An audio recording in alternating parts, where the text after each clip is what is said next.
Welcome to another episode of the Global Game Pod, where we focus on one thing and one thing only, and that's football. What a goal from Ronaldo! It is absolutely magnificent. It is David Beckham. With Coach Rudy and friends, this is Global Game Pod.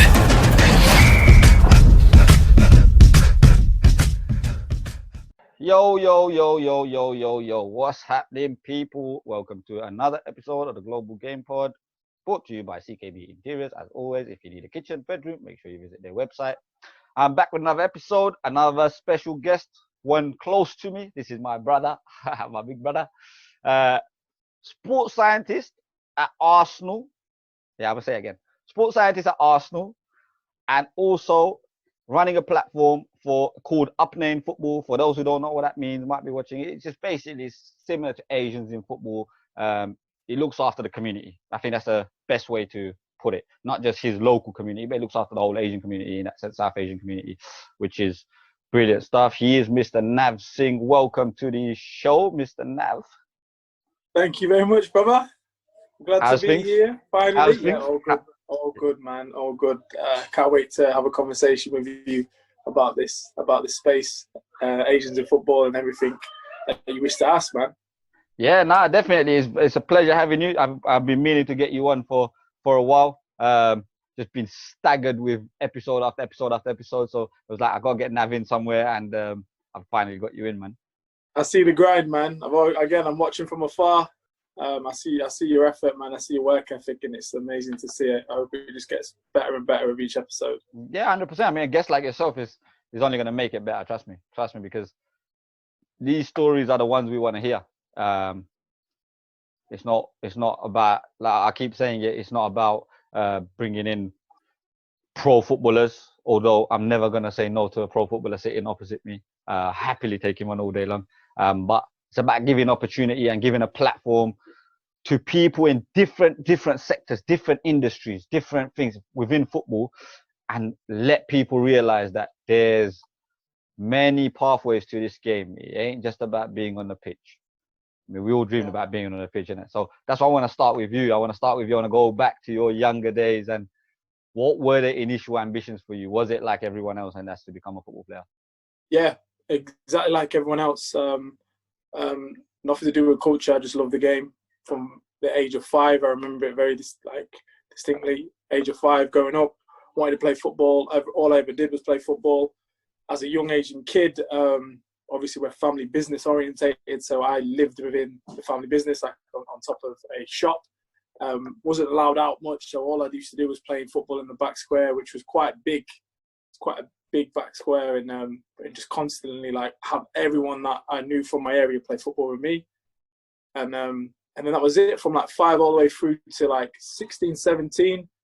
Continuously played, just wanted to play at the best level, did all the things that most kids do, district, county, won leagues with my local area. And then I went over to Grimsby Town. I went over to them, and I thought I could get in at Grimsby Town. And then what happened there was joined in a little YT academy type thing, and if you did really well, you could go on to be within the setup at reserve level and possibly into pro. Got to about 18, 19, realised that the game was a lot more physical that I was able to keep up with, meaning that I wasn't quick. I loved focusing on the technique of football.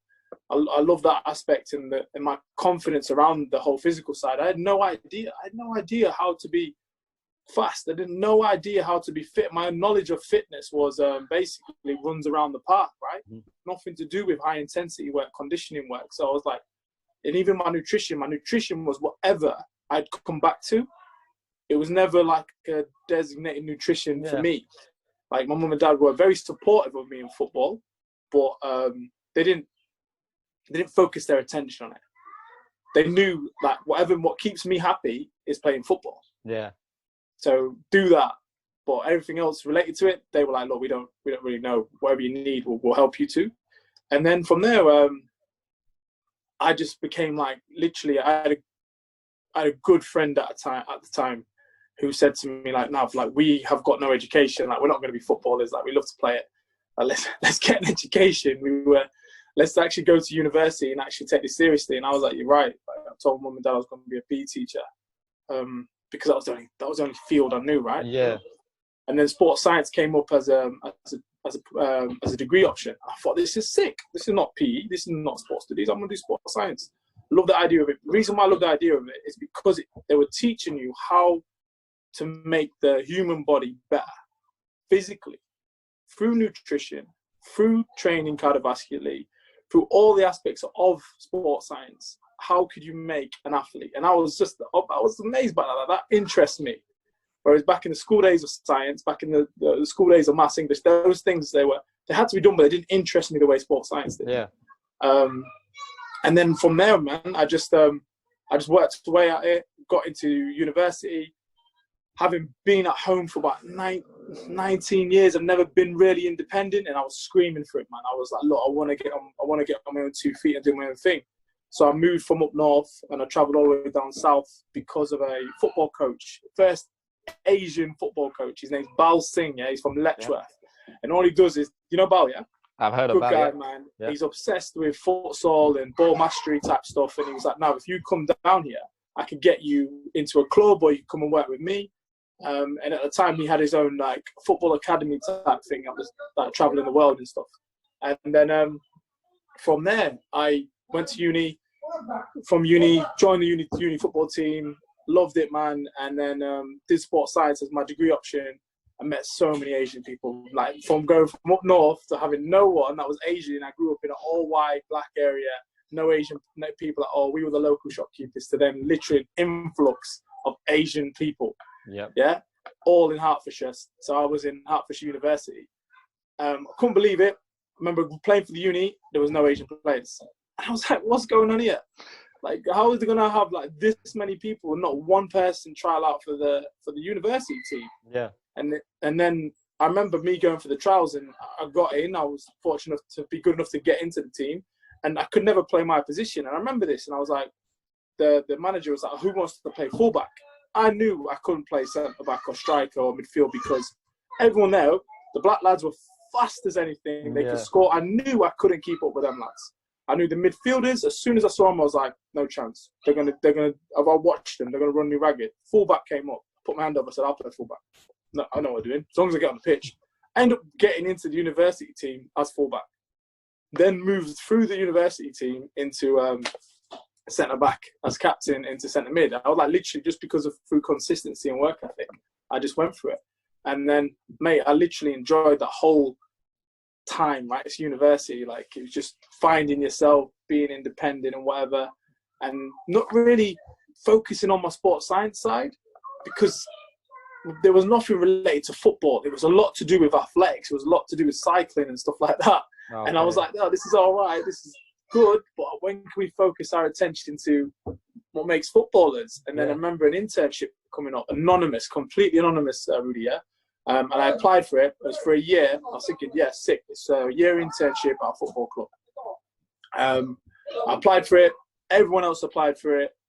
And you had to pass the second year. And I remember passing my second year, and all the football lads that I played with, they didn't want to work for a year for free. Okay.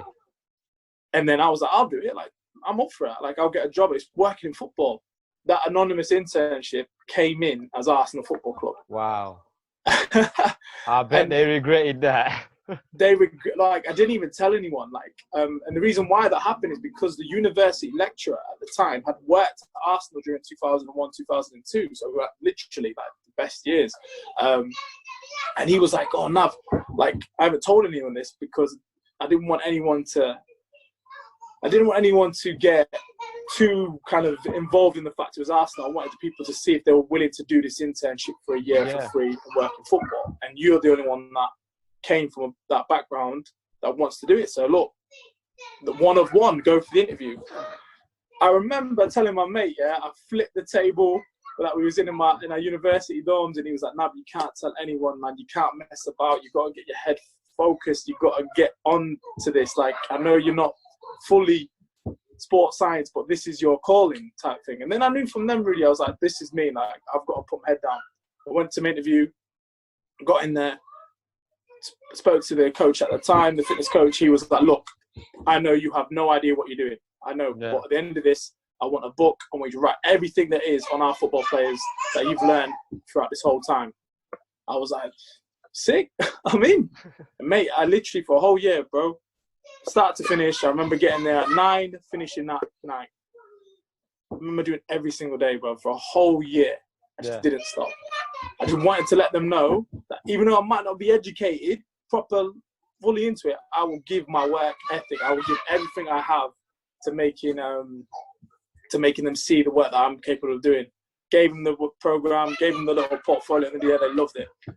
And then from there, just kind of journeyed through back at. I thought, did you only think you'd get a job, right? You thought you'd get the rewards. So this is my kind of first kind of experience of a low, like not a low, but like reaping the kind of the kind of reward for all your efforts. Yeah. I thought, I'll work this hard, they might keep me on. They didn't. They said, see you in a bit. A cold bang. Thank you very much. Someone else is coming in. I was like, right, okay. So I went back to uni. I did university, finished off my university degree, and then I went back home. And I worked 3 jobs. I was a fitness class instructor. I was working in rugby in Sheffield, and then I was delivering sports equipment around the UK at different football clubs. And then I did that for 6 months. And my supervisor at the time was like, look, listen, if you want to get far in this, you're going to have to do your masters. And I was like, all right, cool. Like, let's do it. He was willing, through the work I was doing through selling the sports equipment, he was like, look, you can go and do your masters through the company. And I was like, wicked, I'll do it. And I remember starting my masters through them. And then like 3 months in, I remember like, this isn't going to work, man. Like, I'm back home. I'm doing fitness classes. Like, where's sports science now, right? Yeah. And then I get a phone call saying, Nav, do you want to come back for 1 day a week? And I said both to my family, I was like, look, it's another opportunity to work at Arsenal, and it's with the first team. Wow. So I was driving for 4, so it would take me 3 hours to get there, 3 hours to get back. I was driving 6 hours for 2 hours of work 1 day a week. That's mad. That's mad, isn't it? And like, and they were like, if I did that for about 6 weeks, and I told the physio, I was like, look, I'm actually traveling from home to do this, like 1 day a week. And he was like, seriously, we thought you lived around the area. I went, nah, I don't. So they was like, oh, what if we give you in for another day? Like, we'll give you 2 days. So they gave me 2 days. And then I stayed at my best mate, he offered his place to me, man. So when he did that, I went to his every weekend, and I'd stay the Monday, Tuesday, right? Then 2 days turned into 4 days, 4 days turned into a week. And then that turned into a full internship of that season where Arsenal won the FA Cup. Amazing. And then after that, I got another year to work as a intern, but getting paid properly. Okay. Yeah. And then from there, man, worked, smashed it, finished my degree. And then that was it, man. I did another year under Arsene Wenger, and then got a full salary for 2 years, like a full contract with the club. And I was buzzing, man. Absolutely. Like, I definitely, like, I after looked that, at all of that, and I was just like, that's a lot to talk about. And I look at all of that, and it just kind of like one big, like. Yeah, it's massive though, because it's like we could start so many different places here, because the journey is actually not what I expected. That's first and foremost. I actually my initial thoughts were that you were good at this from school. It was something that you were interested in from young, and it was your option B basically if you didn't make it as a pro footballer. By hearing it, that wasn't the case at all. It was, were you actually in school? Did you actually take school seriously? No, never. Oh, mate, I was known as the kid with a football in the backpack. Like, it was never books. Yeah, and I used to remember, like, I would always be the one that would bring a football to lunchtime, to break time. It would be like, Nav's got one, Nav's got a football. And I'd just wait for like fixtures at lunchtime or at break time. That'd be the time where we play football. I didn't think about anything else, man. I had my parents like telling me like, make sure you're studying and stuff. Yeah, of course. And I remember like, luckily, through friends, man, just through friends of the game, they were like, Nav, let's come to mine. We'll study. We've got exams. We've got GCSEs, and then I'd just go to theirs. And then luckily I passed through them, through being with them, right? That's massive. Like, that's mad. Because it is that. I think all of us were like that though, because I don't think I've like ever come across anybody who loves football. I mean, everyone's ambition is the same, isn't it? It's we're gonna make it. We're gonna make it in the game. We don't realize the numbers and the statistics, and we can only see those things now. Especially someone like me can only see them statistics and numbers and how many actually make it in the game, because I'm actually interested and I want to see the best development. But we didn't really have developers in that sense. We were playground footballers who waited for opportunity. You understand? Like someone like Grimsby Town come knocking on your door, you're gonna be like, yeah, I'm going there. I don't care if it's Grimsby Town. I don't care if it's Leighton Orient. I'm playing. I just want to play football, and that's what you wanted to do. But then, how important was it for you to have those friends, and even for yourself to have that mentality to say, you know what, let me just pass my exams though, innit? Because just in case, that there must have been something within you saying that, no? Oh, 100%, man, 100%. Like, and it was just fascinating. Like, I was just sat there thinking, all I want to do is play football, and that was it. And then just having them around, it was like, I do think God's grace, like God's blessing, to get me through, because it ultimately, look where I am now. I actually take education seriously. Yeah. I actually do study. I spend a lot more time studying than I ever do playing right now. Even though videos recently I'm trying to kick up. I ain't got no gym equipment, so I'm back doing playing football. But yeah, man, just it's the weird how the journeys took me to take education really serious. That's about something I like. Yeah, that's exactly it. It's like a lot of youngsters again, look, you're a sports scientist at Arsenal. If that isn't an inspiration for youngsters, I don't know what is. I understand every youngster wants to be a football player. I get that, and I'm the guy who's trying to help them get there. Do you understand? So I would never knock a kid for taking football too seriously. That's what I expect. You want to be a football player. I always say to youngsters, like my son's 5, yeah, and so he's at Arsenal. He's in the pre-academy at Arsenal, and I always say to him that enjoy this moment, enjoy it. Like, this ain't the be all end all. This is not what happens. Your journey is gonna be very, very different to what you're thinking. But enjoy it, embrace it, and work. Your career started. I know you're only 5, and that's a lot of pressure to give to a 5-year-old. But I'm trying to say that in the nicest way, which is like, your career started, but don't forget everything else. Make sure you go to school. Make sure you learn. Make sure you get your education in a sense. I don't care if you're not a neuroscientist or surgeon. I'm not interested in any of that. But get your basics. How important are those basics? Now you're an ambassador for education. How important are those basics now? It's the skills that they teach. It's the skills that you learn from. It's not what you actually gain from that topic area, unless you wanted to, say, if you do maths and then you go into accountancy, right? It's the fact that you do maths is forget those kind of decision-making skills with numbers and with foreign things that are not to do with the language. And you sat there looking at things like that. Is how do I make a decision based off what's in front of me? And there's an answer in it. How do I move to get that answer? How do I figure out the answer? And one thing I loved about that of education now is you can always find a solution, right? If you just look at the problem, and I think education provides that constantly. It's just you've got to focus your attention to whether or not you want to do that, pursue that. And what happens is we get just so much of it.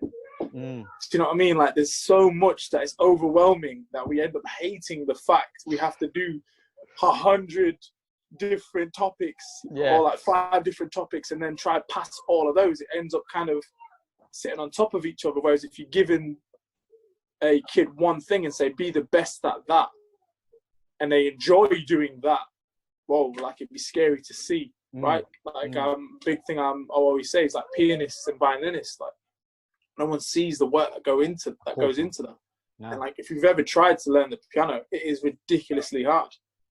And it's the music, and look what it's just in front of you. Like, I can play Tum Hi Ho on the piano, but that's it. But, do you know what I mean? Like, and those things are just they're not kind of appreciated as much. Yeah, 100%. Kind of the way to get to that. All people see is the end bit, right? The end goal, right? I think that is correct, isn't it? I mean, it's the same as I have this conversation with like non-football enthusiasts all the time. Now more so than ever, especially during this quarantine time, like where People have come out and said, well, footballers should take a pay cut, blah, blah, blah, blah, blah. And I don't disagree. I don't agree, but I don't disagree as well. I'm like, whatever, mate. Like, that's the people's prerogative. If they wish to give up their salary, well done to them. If they don't, I'm not going to hold them. I'm not going to hold anything against them because it is what it is. But the non-football enthusiasts always have this argument, which is, how can an 18-year-old boy get paid what he gets paid? And my answer to them always is that, look, this 18-year-old boy didn't just wake up as an 18-year-old and have that contract in front of him. The sacrifice and the hard work that he's put in has warranted his employer to offer him that money. Now, who am I and who are you to say he doesn't deserve that? That's this bit that I don't understand, because at the end of the day, it's a business. If I work in my day job is London Underground. I'm an engineer for London Underground. If they turn around and say to me, I want to offer you £100,000, I'm not going to sit there and say, I don't think I deserve that. It's just never going to happen in any walk of life. I always have this problem with non-football enthusiasts when they bring that up, because they don't actually get the sacrifice that they make. You're talking about a piano player and the violinist, but the sacrifice that the footballer makes, and the parents of the footballer and the family of the footballer, and all the sacrifices that are made. I mean, even though you didn't make it, I'm sure you still saw those sacrifices being made when you were playing, like just going to training and coming back. That can take a toll, because, like you said, your parents are shopkeepers, or were shopkeepers, or are shopkeepers, right? And it's not easy to leave that post, although it may be just a shop. It's not easy to leave the post to go and take your child to training, for example. Yeah, man. Man.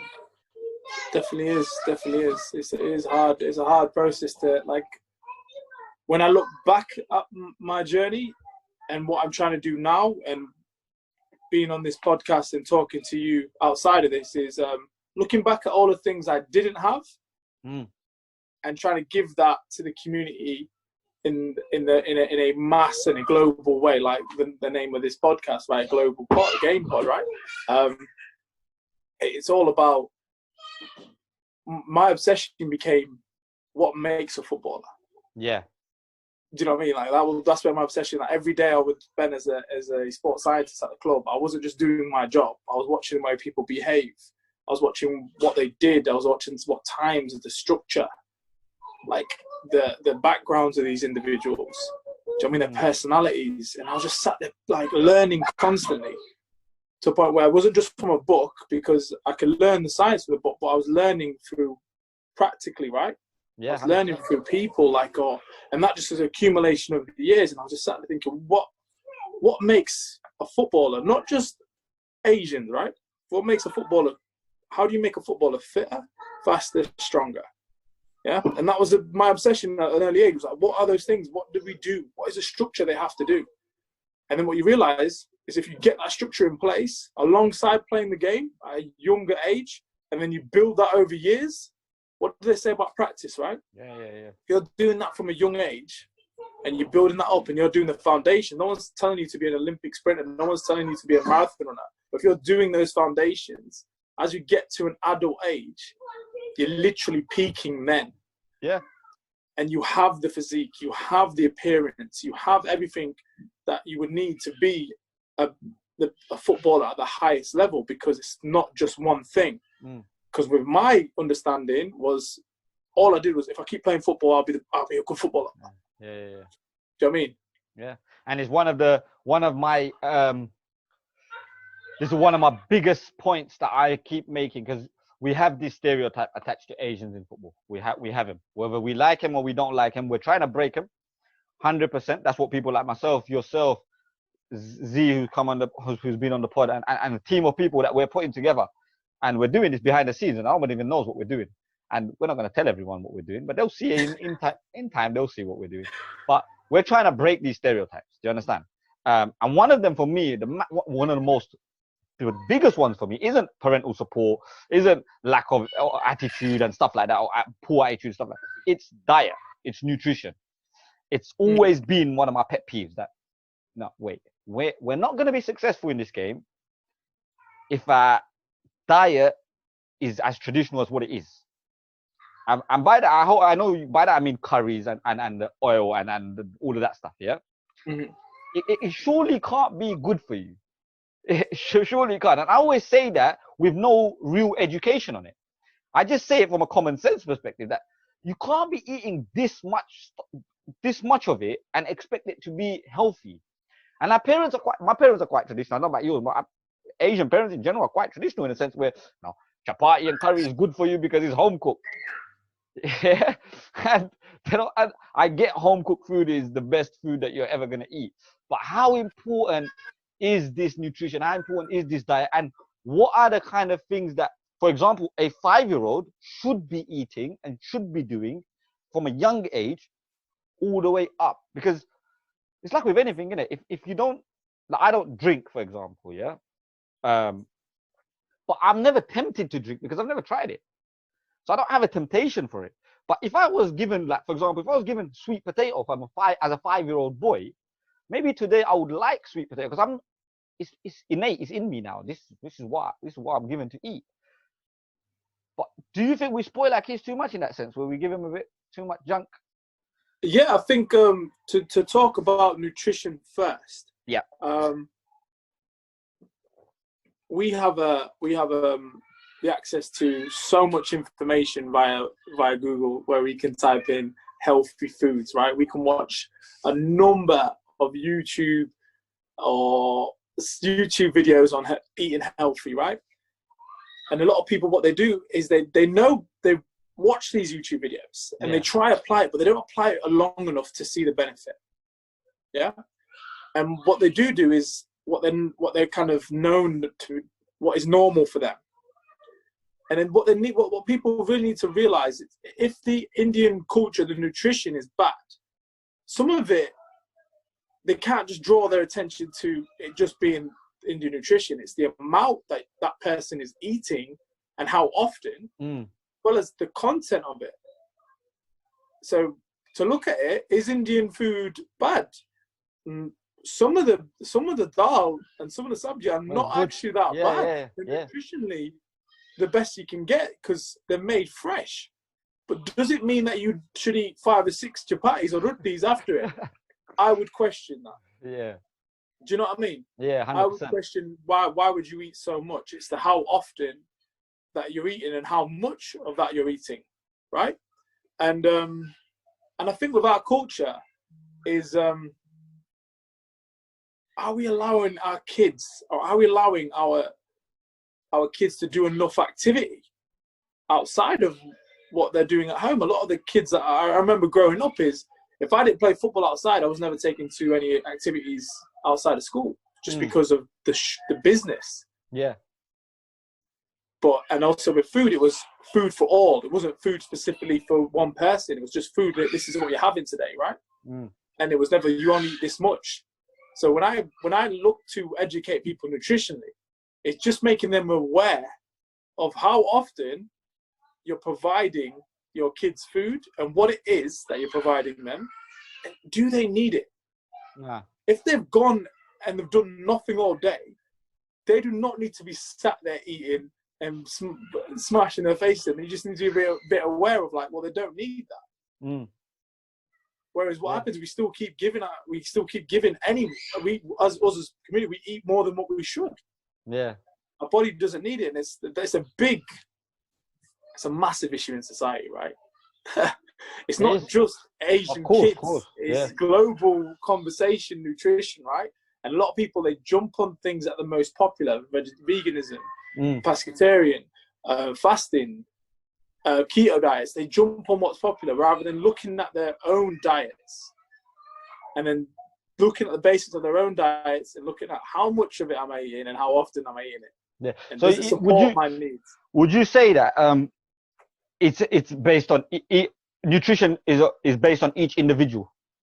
Is that what you would say, or could you generalize it? So, for example, if I was to say to you, Nav, my boy trains 4 times a week, he's 5 years old, what should he be eating and how often should he be eating it? Would you be able to give me a generic on it, or would you need to know he's No, not really. I don't really need to know like the full macronutrients and like the breakdown of it and stuff like that. For me, it's about, like I said, it's the quantity of the food he's getting and the quality of it. If you can look at your son's plate tonight or tomorrow and go, is that plate healthy? And a lot of people can do this. They don't need a nutritionist. Of course.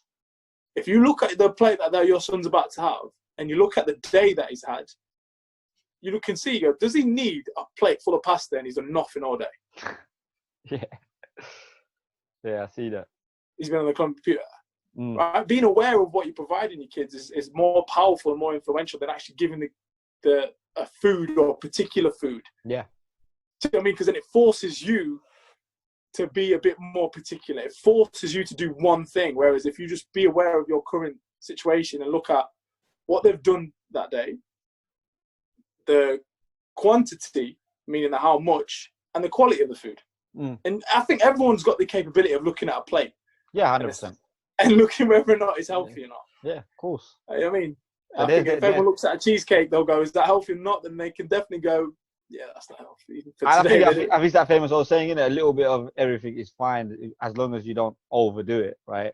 I get kids need their chicken and chips now and again. I understand that. And I still need my chicken and chips more than now and again. So, I mean, everything in portion is good. Obviously, I want to speak more in regards to the footballer, in a sense, to this young footballer, 6, 7, 8, 9 years old, and I think that's more the conversation. That's more where I want to divert to. What are the specific foods that these 8, 7, 8, 9, 10-year-olds should be eating, and what are the foods that they should be avoiding, or is there specific times where they can eat certain things? We have this famous thing, like, I always remember this. It's funny. It's United Arsenal, and I always remember Pizzagate. Yeah, it's always in my head. So the thing about Pizzagate wasn't the actual fight. It wasn't actually the brawl that happened in the tunnel, although that was funny. But it was more the sense that, footballers are eating pizza. Honest to God, honestly, that was the thing, the first thought I had back then. What was it, 2004, 2005 or something like that, wasn't it? Yeah. Whenever it was. That was the first thought that came back then. Footballers are having pizza. Why have people been lying to me? Yeah. Obviously, as I've matured in the game and learned more in the game, I do realize that, you know what, there's certain foods that they can eat after a game, for example, because that was post-match. So pizza post-match isn't necessarily bad. But I don't think a lot of parents and a lot of kids are actually educated on this, because they just say pizza, bad, done. Burger, bad, done. Do you understand? So can we get a bit more insight into that? Yeah, I think because a lot of our athletes run from 9s through to adult, right? Everything before that, for me, my opinion based on it is purely my opinion. It's not experience driven. I've not worked in that world, right? Yeah. So this is my opinion. And for anyone from the ages from 5 up to 9, 10, it shouldn't be strict. But it's where it's the time of which they are learning so much, right? Yeah. And they're absorbing everything from the world around them, from the people, from their friends, to their father figure, to their mothers, to the people that they're inspired to be. And I think what you should focus on is the exposure to everything that they enjoy doing. Yeah. So firstly, is just don't, if they like football, don't give them as much football as possible. If they like doing something else, give them exposures to as much things they love to do. Yeah. Practically. Challenge them mentally. And then nutritionally, as a parent, just know for a fact what's on your plate. Is it quality food or not?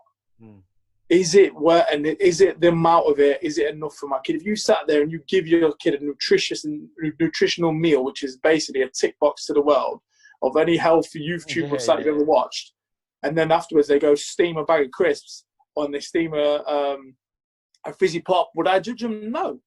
At that age, I wouldn't. But at the same time, I'm like, if they get consistent in that, that's where the habits lie. But I wouldn't. Yeah. It's so hard because kids are kids, right? They're exposed to it. 100%. Do you know what I mean? You just got to look after the habits that you're trying to create within them.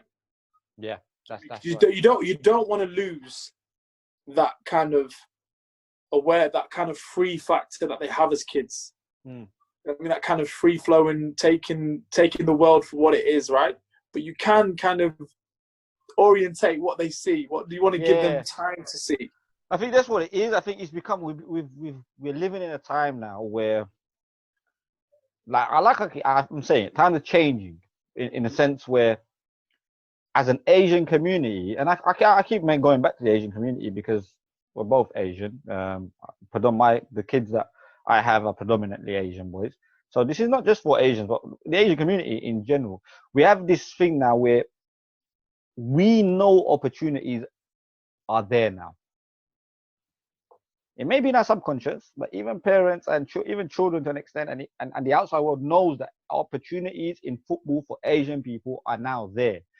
And I think what's happened is we've gone on two opposites. So initially, going back to your story when you were young, which is very similar to my story, which is our parents were like, look, we support you, whatever you want to do, but we ain't got time to go out of our way.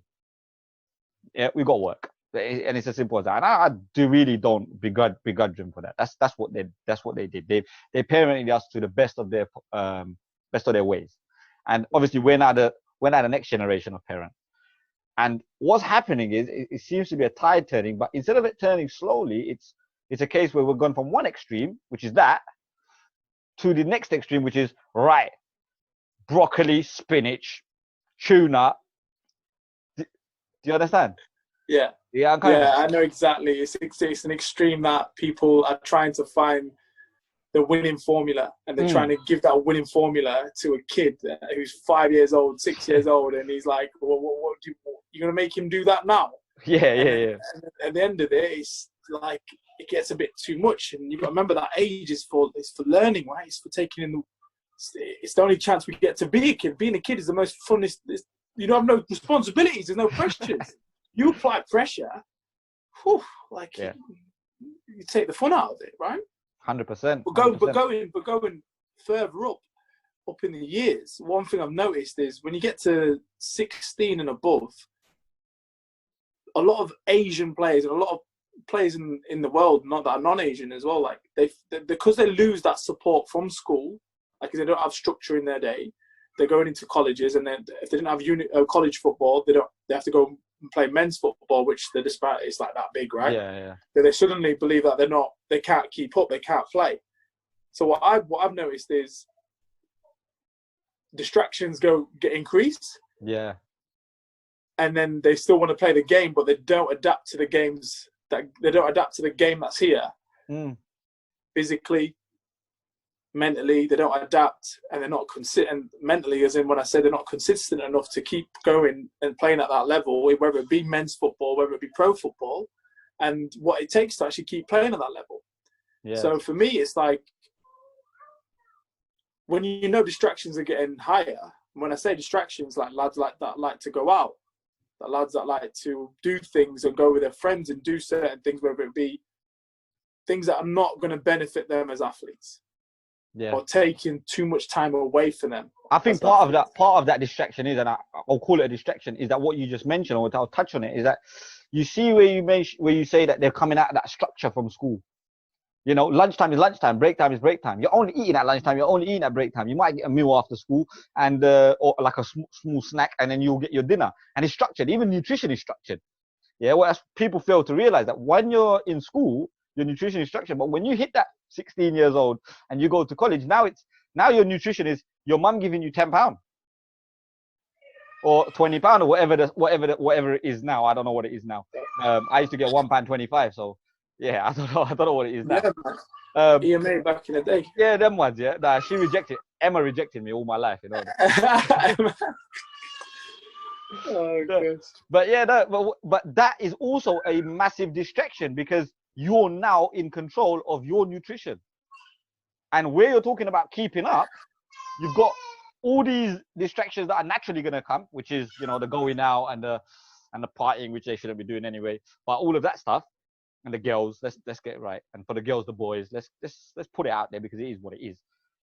But then at the same time, they've got this independency which they never had before, and they've got money in their pocket. It may not be a lot, but it's enough for them to buy their meal. And how important does that mindset become now that they know if they want to be an athlete, that they're going into the right shops and eating at the right time with the right quantity? It becomes massively important. And I think education is key for that. Yeah, man. And that's what AIF, and that's what my position within it, and talking to people like yourself, is to provide that structure. As in, like, what should a general pop but as general population, if they want to be a footballer, the same when you get people that want to be gym heads, it's very easy to go on Google and Google, or what do I train? Give me a training program, and it'll give you push one day, pull one day. It'll give you legs one day, and it'll give you a different type of cardio the other. And I'm like, that structure for footballers, if they play on a Saturday, to complement what life is already thrown at them with trying to go to college, trying to specialize in an area, trying to work, trying to earn a living, and then trying to go out and have friends, and then trying to have relationships, trying to do all these other things that happen when you get to 16 in life. Kind of that adult stage starts to appear, right? And that independent stage starts to appear. Is trying to give them people structure to what it is that they need to do. And I find it even with adults now that I work with through Indian Gymkhana and Amidia and stuff like that, and even going to different places, they're like, oh, but how do I plan my week? And all they look at is when training's on and when the match is on, and everything else is just whatever they're doing spare time from YouTube and stuff like that, or things that they might have done as a player, but in some respects, and they've just carried it on. Yeah. And then that's the aim, is to give structure to these individuals that are Asian background, upbringing, that want to play the game at the highest level. And if they have structure, what happens when they go down, when they have their kids? They provide them the structure. If I told you now, like, you provide your kids some structure as they get older, whether or not they're in an academy or not, you'd be like, look, this is what you have to do, all right? Mondays are this. You do this. The same way next man's doing legs on a Monday, legs on a Wednesday. So you're not doing legs on a Wednesday. You're doing conditioning work on the Monday. You're doing legs on the Tuesday. You go and play 5-a-side on Thursday, and you go academy training on a Friday. You got a game on Sunday, type thing. Yeah. Like that structure is just giving our community and anyone that wants to believe in my kind of message and trying to inspire young Apneh, young Asians, and it could be non-Asians as well, right? That want to play the football and have that structure. That's massive. And I'm going to be doing your natting about this now, because I just got an idea while I was sitting here. No, I'm just thinking about my personal academy, and especially my 13, 14, 15, 16-year-old boys, especially them guys, and the stuff that they should be doing on a daily basis, like you just said. Even me as a coach don't necessarily always think like that, because I get them at training on a Tuesday night, on a Saturday morning, game on a Sunday, and I only take importance to that. I have to be honest, I have to take responsibility here as well. And now I'm thinking more about it, is that I think next season I would like to give all of my teams from under 6s all the way upwards, like a general basis of what they should be doing, maybe a plan or something like that. You understand? If you get where I'm coming from, that a plan that they can follow by themselves in their own space, kind of thing, from Monday to Friday, Monday to Saturday, and exclude the training days, because we take care of them on the training days. I think there's definitely scope for something like that, not just with R77, but with any teams that are watching this and want that. I'm sure Nav is gonna be able to help you out here. For sure, man. And it's and for me, just to give you an example, like especially with the younger kids, is other sports transfer into the sport of football. Yeah. And I wouldn't want kids in the gym per se, right? No, of course not. But I wouldn't want to be doing conditioning drills per se. But as you get older, you need that later on, because you haven't got the time to do other sports like as much as because you would want to specialize in one. So you take aspects of it and you get good at those aspects. So with young kids, it's like kind of like if they're playing on was it like I don't know what training times is, it like a Saturday and they play Sunday? My boys train on a Tuesday evening, Saturday morning, and then play on a Sunday. Yeah. So if they're playing Tuesday evening and Saturday and then play Sunday, their Wednesday, Thursday, for me, has to be a different sport. And whether or not they did you do it? Whether it be something that is athletically driven, gymnastics, athletics, wrestling. It could be anything else. I think the hard part is, and I completely agree with you. I so agree with you on that, because you see, I remember I had one boy who was under 7 at the time. I think now he's about under 11. And his dad used to make him train Monday, Tuesday, Wednesday, Thursday, Friday, Saturday, Sunday. So he had 7 days he had football. I should tell him that, look, do something else with him. Take him to another sport. And his argument is that he doesn't want to go anywhere else. He wants to play football, and he only wants to play football. Now, how do we change it? It's very easy to tell me as a parent. I'm happy to take my boy anyway because he's my son at the end of the day, and I'm willing to invest in him to help his football.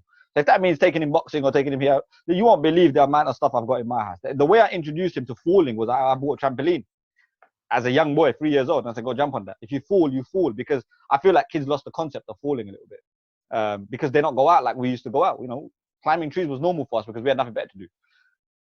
It's not because we're gymnasts or anything like that. It's just we just had a tree there, and we didn't have what these kids have got in a sense. So yeah, 100%. My nephew could use an iPhone right now, and I'm sat there going, I would never have been able to use an iPhone.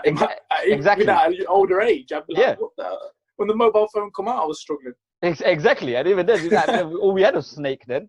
Yeah, but it's that you've got challenges, you've got to fight this. I have to fight my boy, like to say to him, listen, I've got boxing equipment, just to like mess around with him. Even on my own, I took him swimming. I tried so many different things with him, but even him, he's like, nah, I just want to play football. Just give me a ball. Just give me a ball, and I'm happy. So I try to use football in different aspects a little bit. Yeah. So, you know, I'll set up drills and stuff for him, which are not traditional football drills, if you know what I mean.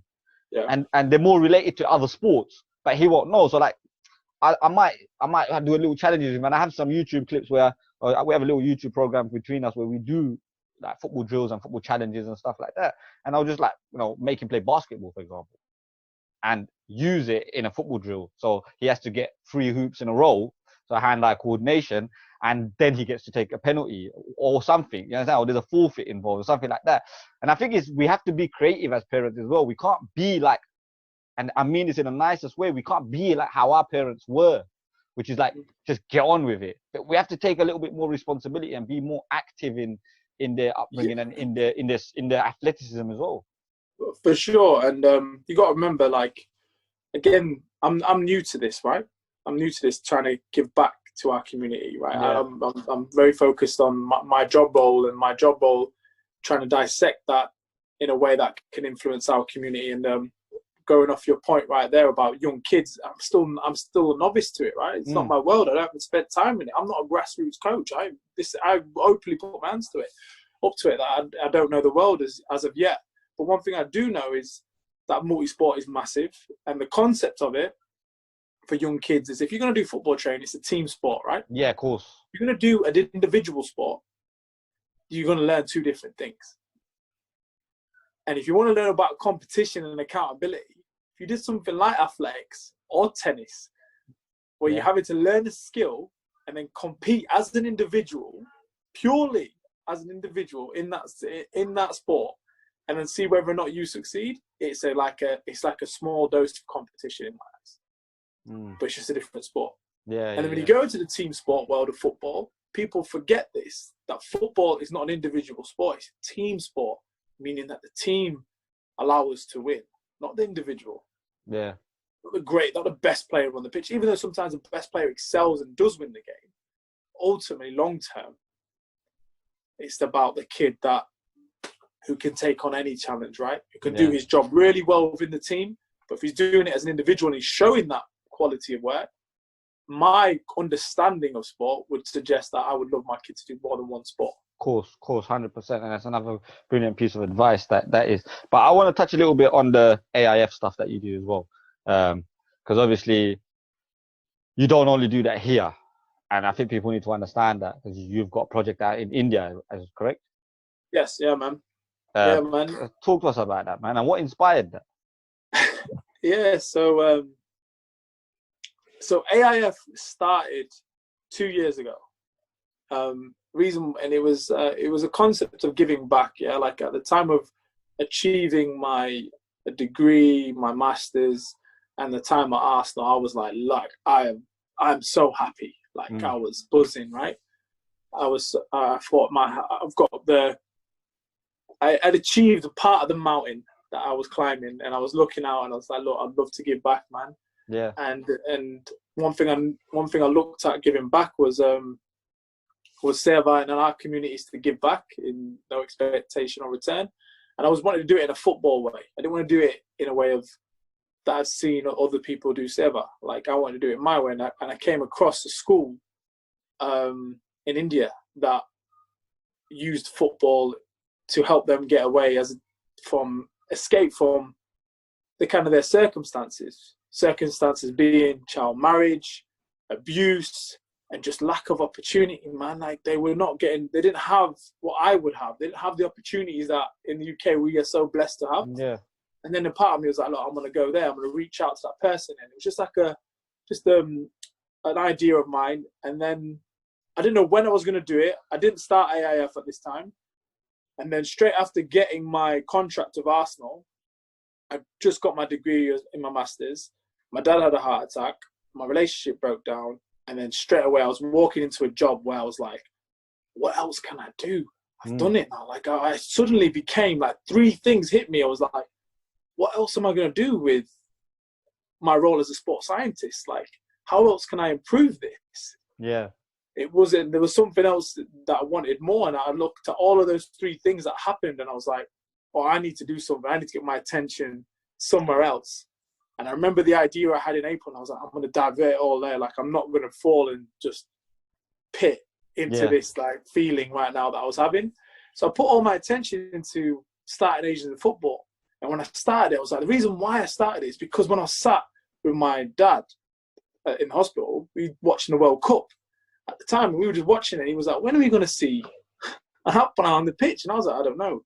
So why don't you try help us talk about it? And it just came from there. So through that low moment, I got this idea and I committed to it.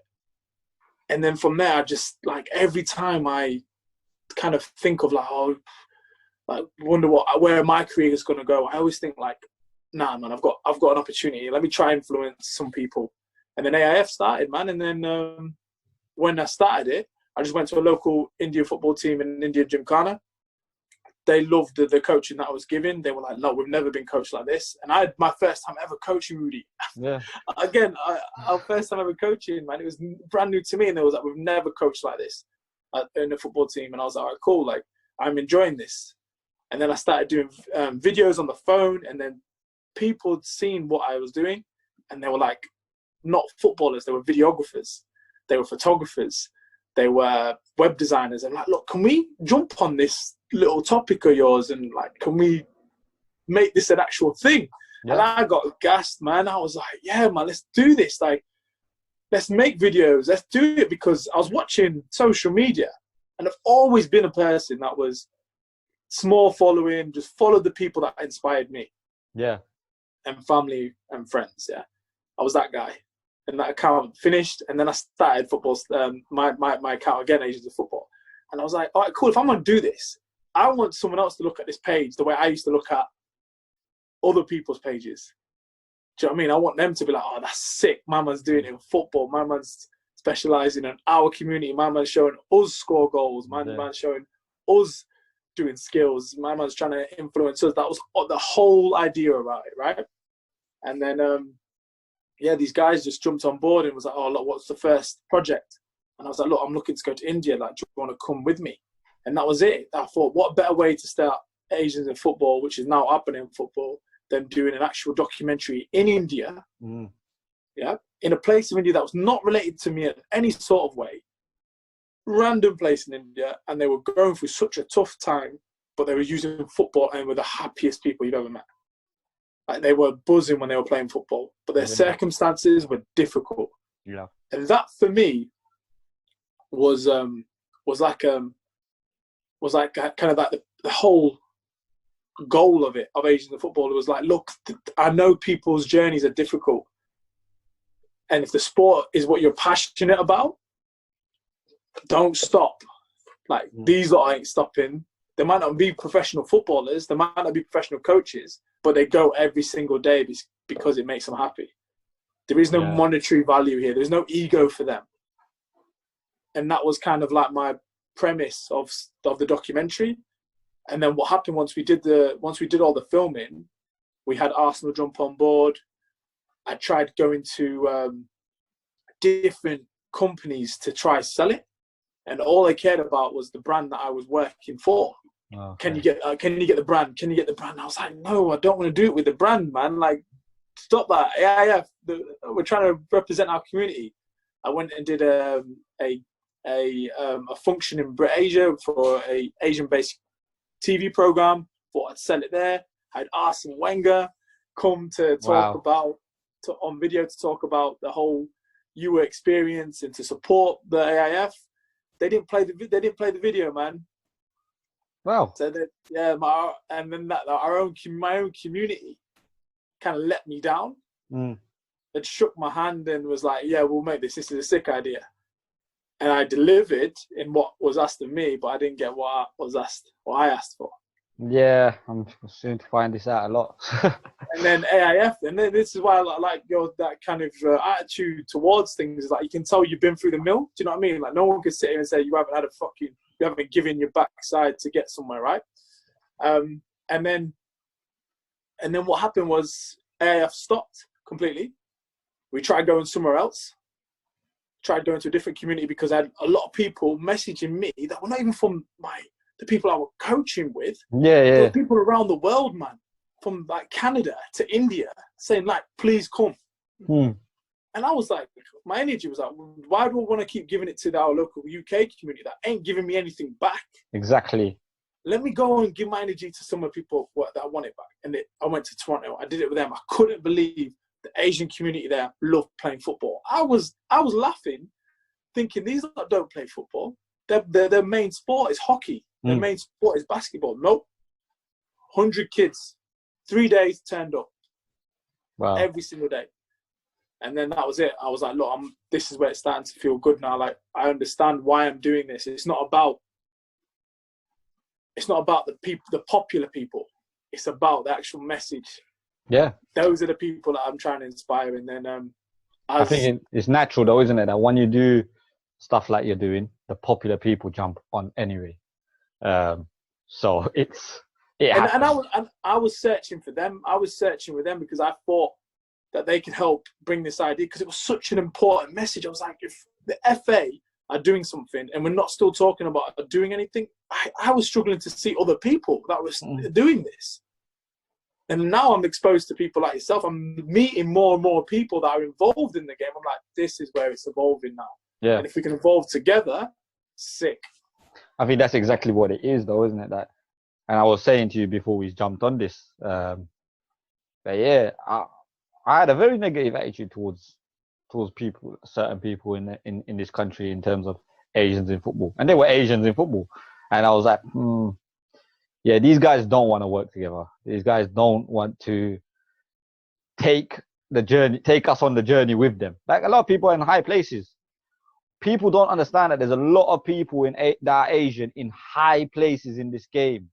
And we keep getting stereotyped as if we're not in this game, we're not in this game. But the reason why it looks like we're not in this game is because those Asians that have made it to these places have kind of camouflaged themselves and have forgotten about the people who are still doing and people who have been left behind in essence. But I think now there's an uprising coming where the guys who are sitting here, like the likes of yourself, the likes of Z, the likes of myself, we're going to bring a big collective together. And mark my words, this is going to be big in 2, 3, 4, 5 years time. It's going to be huge. And that's the aim, man. If you're talking about this space and then someone else is a spiderweb effect, right? Yeah. And it's as long as it's positive, as long as it's we deserve an opportunity. We deserve No, this. of course No. It's not about that. We're based off the fact is, can you just put your lens on us and what we're doing right now? Can you see the good work we're doing? And then seeing whether or not we can improve this, because all we're trying to do is get there. Yeah. Not the. We just want to know how can our community get there. Yeah, that's it. Really, that's what it is. And it's not even a case of. I don't think that question even comes to my mind. Really, how do we get our community there? I think our community is there. I think it's more show of. Let's highlight those guys that are there. I saw your post today this morning. Zidane Iqbal, Dinesh Gilela. These are players who are playing.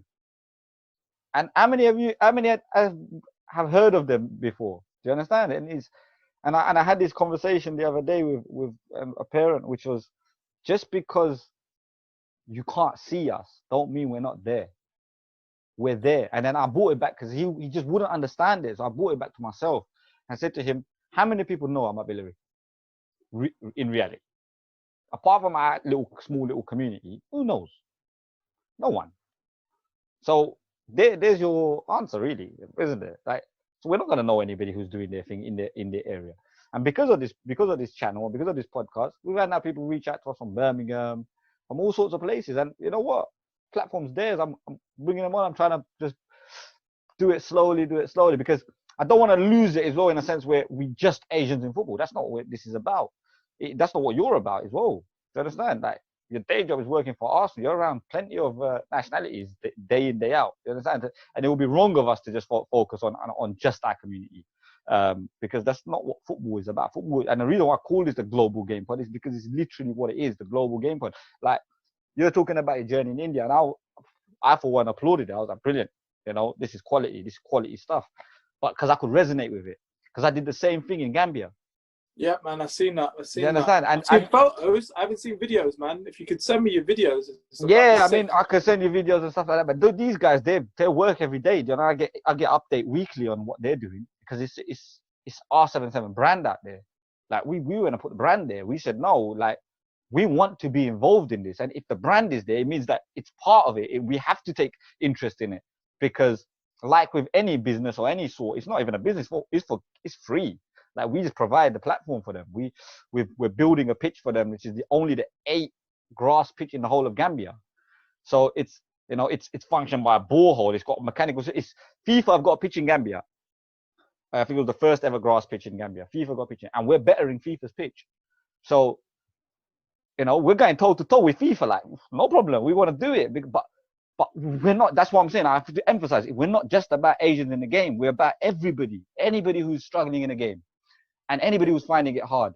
That we want to help you. We want to, whatever little we can do, because we're not like, I'm not some superstar or anything like that. I have a small reach and a small platform, and if that helps 1, 2, 3, 4 people, then brilliant. You understand? And what you did in India, you helped a whole group of people. It might be a small community, but you helped that community. And that's massive for you to take, because I don't think you should think of it as something small. It's massive what you did. I don't think people understand that, how hard it is to come out of your comfort zone, to go into somebody else's struggles and difficulties, and you do come back with a different sense. Because that's how I felt when I came back from Gambia. I came back with a different sense of appreciation and different sense of belonging in life, just in life. Like, I'm like, nah, we're doing things wrong here. Like, we're not happy with little things. These guys are happy with the smallest of things. Mm-hmm. Yeah, so it's like, it's huge what you're doing, and I can't wait to jump on board with whatever you got next. 100%, man. Man, honestly, like, I did Ewa, I've done Toronto, I've done the local communities here. I went back to India again. I did Barney Saab. And then I was looking to go again in May, June to a different country and do something there. And then just basically keep talking about this message. And then, like, I didn't want AIF to be just one thing, right? I put it under 3 pillars, because I believe that if we're going to put a message out there, I can't just put one. Of course. There's not enough in there to just talk about one. So when I talk about educating, is to educate our community. Of course, so I give 100%. space to educate. Like, I will sit there and I go, if people ask me, why are you talking about nutrition? Why are you doing this? It's because I want to just talk. I want to educate our community on what I've learned. Yeah. I want to talk about empowering is because our culture and the sport, literally, when you put them together, they can make massive change. Like, when our foundations are to give, are to help another, like, when I talk about empowering, it's because that's what it is. It's like, if I can help you, and if I can help you through sport, that's what empowering is. And it's with that AIF brand. And then the Evolve is just basically just showing us kind of doing good things, because we don't do it. Like, the last person to do was, like, I remember Zoeb on Desi Ballers. Like, I remember Googling him on a weekly basis to see who the next baller was. Yeah. Do you know what I mean? And that's all I had back in the day. Like, now we have access to so much information. Like, to stay present is, bro, this podcast is going to be relevant for what, 3 days? And then someone else is going to look for the next one. Yeah. Do you know what I'm saying? Yeah. You've got to be so consistent with it And if anyone doesn't support that, it won't get where it needs to be, man. That's So exactly it. our battle's massive, but we got to keep doing what we're doing, man. Yeah, we have to keep grinding. You understand? And that's why, because sometimes I do sit here and I do think I'm not gonna lie about it, because I'm way out of my comfort zone doing this. I'm trying something. You understand? And this quarantine has just given me the opportunity to do it. So why not grasp it and why not try something that I've never done before? Yeah, you get me? And at the same time, when I sit here, because I've not done this before, I've never been in this field, there's mad questions that go through my head, which is like, oh, should I ask that again? I've already asked the last guest that. Or should I ask that again? I've already asked the last. But the point is like you said, how relevant does the one conversation stay? So to keep repeating the message, it's become massively important for me now. Which is, yeah, I'm going to ask it as many times as I want. I don't care who's on the podcast. I'll keep asking it. I'll keep asking. And I've been lucky so far, honest to God. Like, I could not have imagined having the guests that I've had. I think you're the 8th or 9th recording I'm doing now. And it's just been sensational. Like, the guests, and they're willing to come on, which means that we're doing what we're supposed to be doing. You understand? Like, straight after you, I got another recording. I'm recording it with Femi Akinwande at Billericay Town. And this kid's journey, different journey. Like, but it's not about, see, I love your platform because your platform is about us. It's about Apneh, it's about the Asians, and it's about that. And then when you bring that element and then you collaborate with Desi Ballers, you've got power. That's powerful right there. When you now trio that up with the Global Game Pod and then bring, which what I'm trying to do is bring people from different aspects, sports science like yourself, pro footballers. We've had Dinesh on.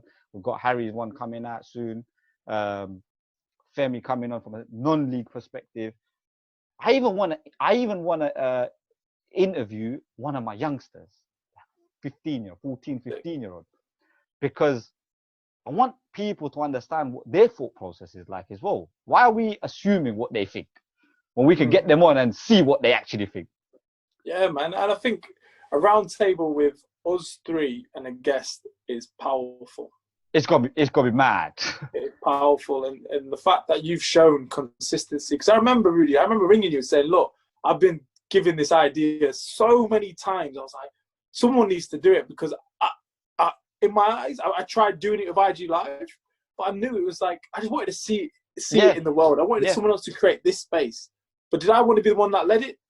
I was like, nah. I was like, I'm like you. I was so naive. I was not naive, but I was just so novice. It was just a beginner for me. I didn't know what questions to ask, but I just loved having a conversation about it. Yeah. And I know it will grow, and I hope it does grow to a point where you have more than just yourself to talk about areas, specific things, where you can sit there, and then you've just got that whole kind of collective, holistic approach to what you're trying to get out of. The thing is, I'm learning from this. I'm just learning. Yeah, man.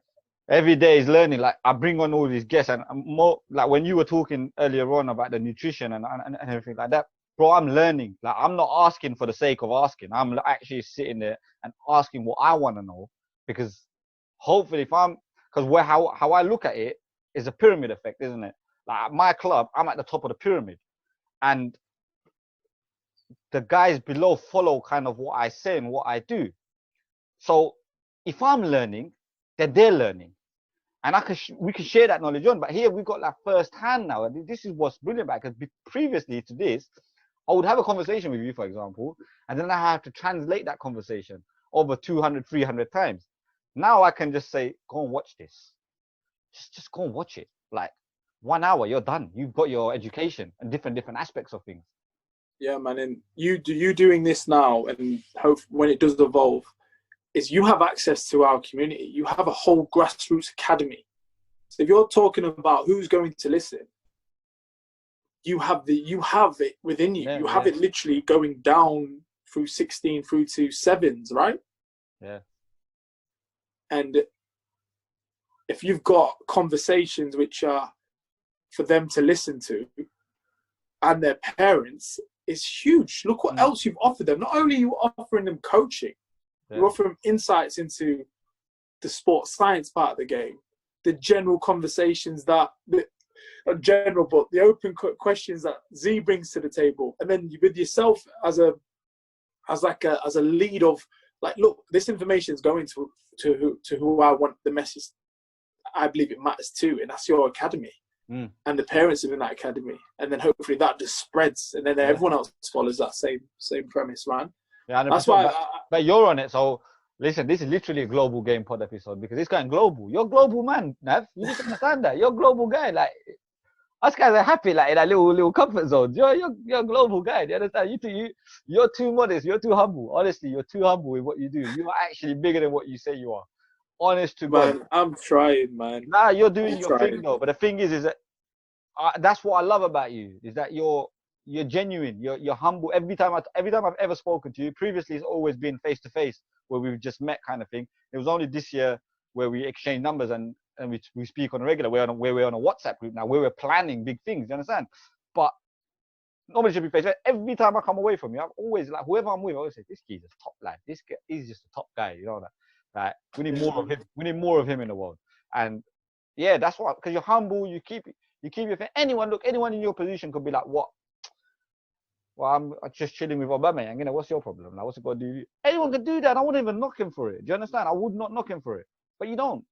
You're more interested in grassroots. You're more interested in youngsters. You're more interested in people in our community. You're more interested in sending positive messages without actually taking any accolades for it. I respect that. I genuinely respect that because there's not people out there that do that. There's a lot. We live in a society which is quite selfish, and I've been quite selfish in my journey as well. I'm not even gonna lie about it. You understand? It was for me when in my younger days. It was like, how quickly can I get to the top? Like I need to shut everybody up. How quickly do I get to the top?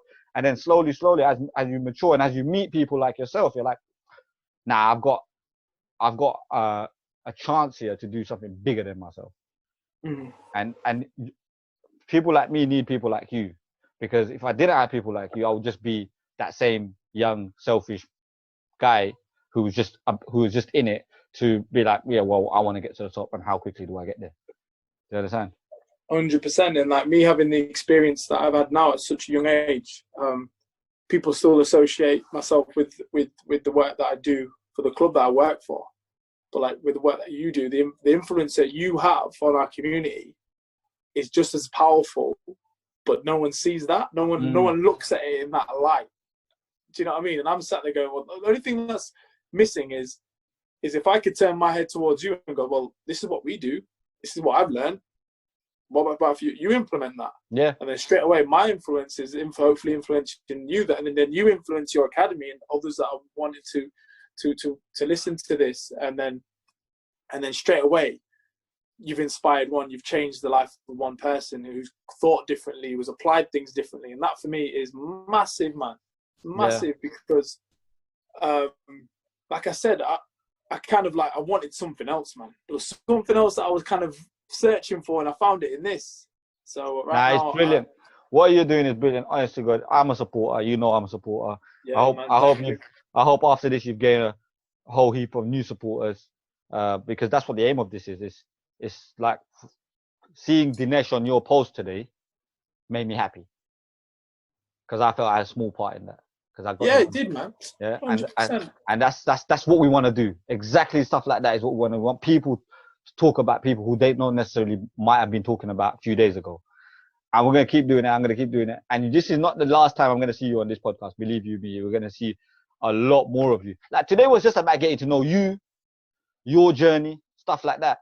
But when we start opening the chapters up, like I said with Z in that podcast, when we start opening the chapters up and we're talking about specifics, I think that's when these conversations start getting a bit more fun, because then you can see the cynic in me a little bit. But then at the same time, man, like obviously we're going completely off topic. This is literally, it's raw still. Like this is going to evolve to the way it's going to get more precise. It's going to get more kind of structure to it. And at that point, you've done all of the bits that you've done right now. You've had those conversations. You've edited. You've learned about what you want to ask. What are the good questions? What are the bad questions? Do you know what I mean? Like you kind of listened to the same answer, and then you've gone on. Oh, that's a good question to ask then.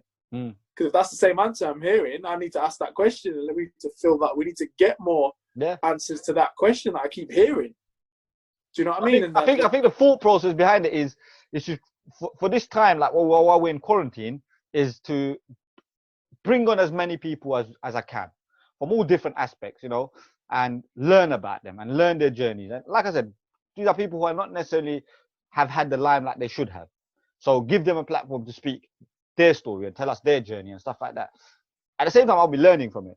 Like you said, I do the editing and I do all of that stuff. But the end goal of this is that I have consistently at least once a week or twice a week, once a week, which sounds good, but in a studio, in a proper environment where we're all face to face around the table and we can discuss topics, subjects, and go into them. And, you know, might be controversial, might be great, might be positive, might be inspirational, might be completely bullshit, you know, but we're getting out there and we're doing it consistently and the message continues.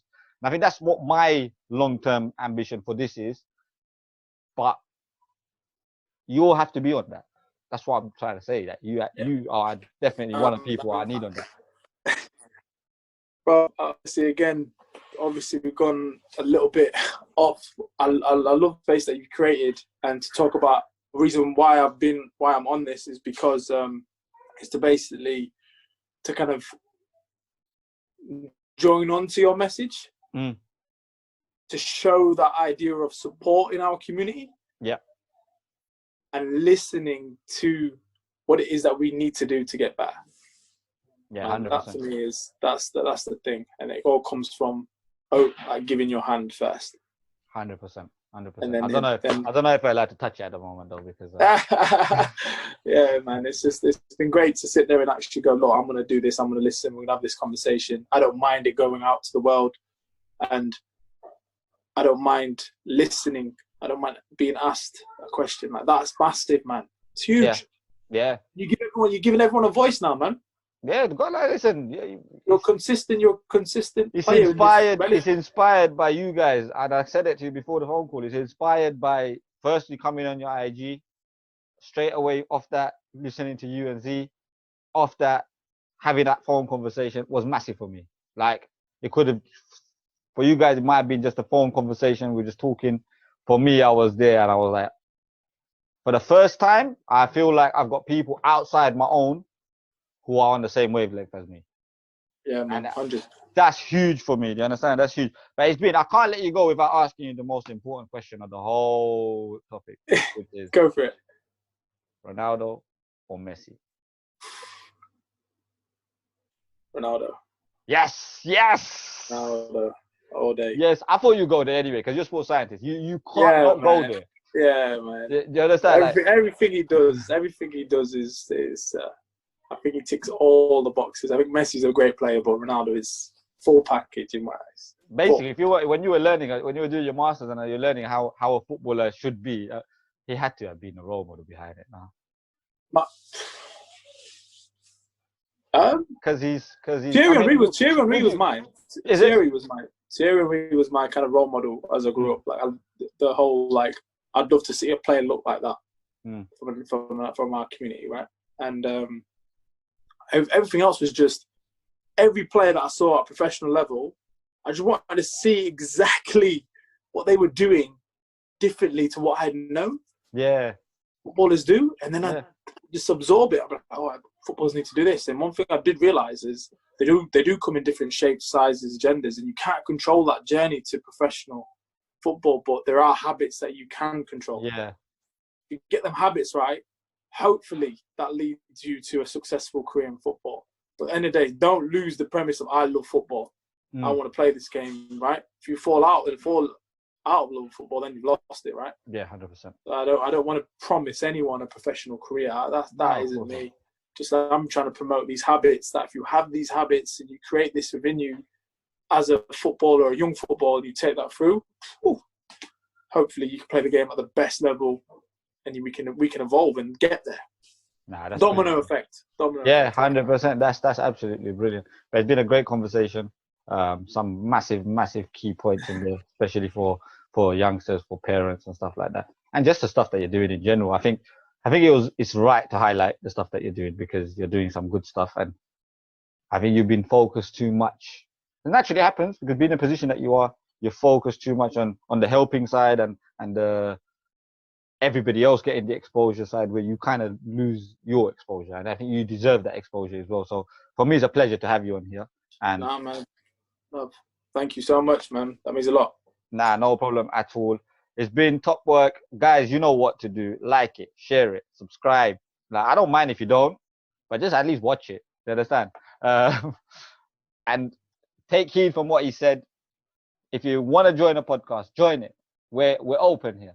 If you want to jump on Nav's IG, just give him a DM and he'll get back to you.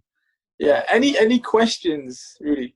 If anyone's got any particular questions regarding sports science, like the you had nutrition, just say, look, anyone want to reply back with questions related to that part of the game, nutrition, physical, psychological, things that assist the game, assist you becoming a footballer. Just tell them to just reply back with some questions, man, and we can see if we can evolve and answer those questions. Yeah, let's do that. We can do another episode. We can do another episode where we're answering questions. No problem. Happy with that. Yeah, now that's brilliant. That's brilliant. I'll put that out there as well. I'll put that on Twitter and Insta. That if you got any questions regarding X, Y, Z subject, hit us up. Let's do it, and then we can go from there, basically. But yeah, I feel the official one coming in this year, man. The proper one. I can see it in a nice little calf. Yeah, that's the one. No, it's got to be a studio. It's got to be a studio. It's got to be properly. I'm gonna do it properly. Trust me on that. I'm gonna have sponsors on this. I'm gonna do this properly. I'm not gonna. Yeah, man, I'm there, man. If we can do this like properly, like that's exactly what it's gonna be. I mean, have you watched a Peter Crouch podcast? Yeah, I've listened to. I love it. It's so funny, and there's three of them now. They bounce off each other very well, and I think we can create that same kind of environment, man. Exactly. That is the kind of way we want to go. But now for the quarantine, let's see how much noise we can make, eh? But once again, top draw, top guest. Look forward to seeing you soon, guys. I'll be back in a few days' time with another episode. Till then, peace.